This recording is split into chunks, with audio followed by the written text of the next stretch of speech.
बच्चों, आज हम 11th क्लास में यूनिट फर्स्ट का चैप्टर 5 पढ़ेंगे केमिस्ट्री पे। ये द्रव्यमान का एसआई मात्रक क्या होता है। द्रव्यमान का एसआई मात्रक किलोग्राम होता है, जिसको हम केजी से भी दर्शाते हैं। किससे दर्शाते हैं? केजी से। ठीक है, केजी। इसी प्रकार अब एसआई मात्रक द्रव्यमान क्या होता है। द्रव्यमान, जैसे मान लीजिए किसी भी चीज़ का ऐसा, आपको इसके पहले भी एक चैप्टर भेजा है आपको कि एसआई मात्रक ज्ञात करना है। एसआई मात्रक क्या होते हैं? एसआई मात्रक मतलब जैसे कि पेरिस के एक वैज्ञानिक थे, स्थिर ताप पर मतलब अंतर्राष्ट्रीय ब्यूरो में उन्होंने प्लेटिनम और एरिडियम नामक एक धातु से एक बेलन आकार का एक थर्मामीटर बनाया था। इस बेलन से द्रव्यमानों को 1 किलोग्राम या मानक किलोग्राम माना गया। ठीक है, आपको बहुत सारे नियम बताए गए हैं। द्रव संरक्षण का नियम, गुणित अनुपात का नियम सब भेजा गया है। उसी प्रकार ये स्थिर अनुपात का नियम भी है। स्थिर अनुपात का नियम क्या कहता है कि प्रत्येक रासायनिक यौगिक में उसके अवयवी तत्व भारानुसार सदैव एक निश्चित अनुपात में पाए जाते। कैसे अनुपात? अवयवी तत्व जो उनके भार के अनुसार सदैव एक निश्चित अनुपात में पाए जाते, चाहे वह यौगिक किसी भी विधि के द्वारा विधि से प्राप्त किया गया हो। किन्होंने कहा? जोसेफ लुई प्राउस्टर नामक वैज्ञानिक ने यह नियम दिया था। उन्होंने एक एग्जाम्पल दिया है कि कार्बन को वायु में जलाकर, वायु मतलब ऑक्सीजन, वायु मतलब क्या हो गया? ऑक्सीजन।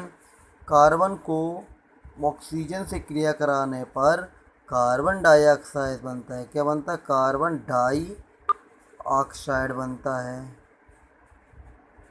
ठीक है, ये कार्बन डाइऑक्साइड। उसी प्रकार सोडियम कार्बोनेट पर तनु हाइड्रोक्लोरिक अम्ल की क्रिया, आपको पता होगा सोडियम बाइकार्बोनेट क्या होता है और तनु हाइड्रोक्लोरिक अम्ल क्या होता है।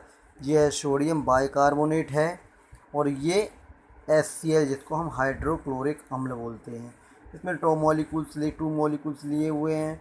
तो सोडियम क्लोराइड बनेगा, प्लस इसमें जल भी निकलेगा और H2O गैस जो है, ये संकेत जो होता है ये गैस निकलने के लिए होता है। गैस को शो करता है कि ये गैस है।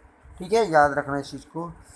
उसी प्रकार एक और नियम है गैलुसैक का नियम। गैलुसैक का नियम कैसा है? जब गैस आपस में सहयोग करती है तो उनके आयतनों में सरल अनुपात होता है। कैसा अनुपात होता है? सरल अनुपात होता है। यदि उसके सहयोग से बना हुआ पदार्थ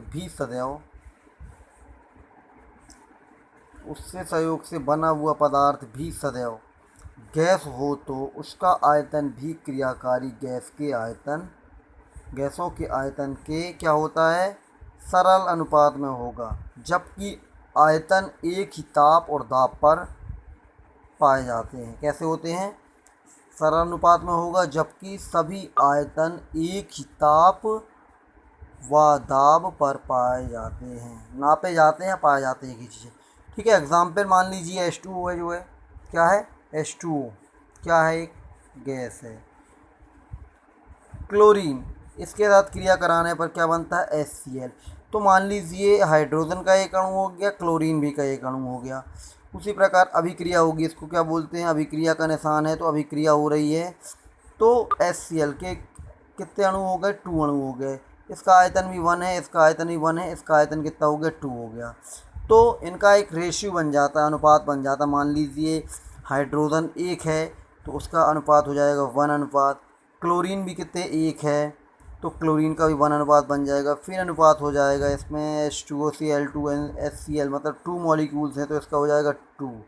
तो ये अनुपात हो गया। तो इसमें नियम गैलुसैक के नियम में कहा है कि जब कोई भी गैसें आपस में सहयोग करती हैं तो उनके आयतनों का एक सरल अनुपात प्राप्त होता है। सरल अनुपात J प्राप्त हुआ। ठीक है, ये परिभाषा। इससे आप और भी दूसरी चीज़ों, बहुत सारी रिएक्शन है जिनका आप इससे ज्ञान प्राप्त कर सकते हैं।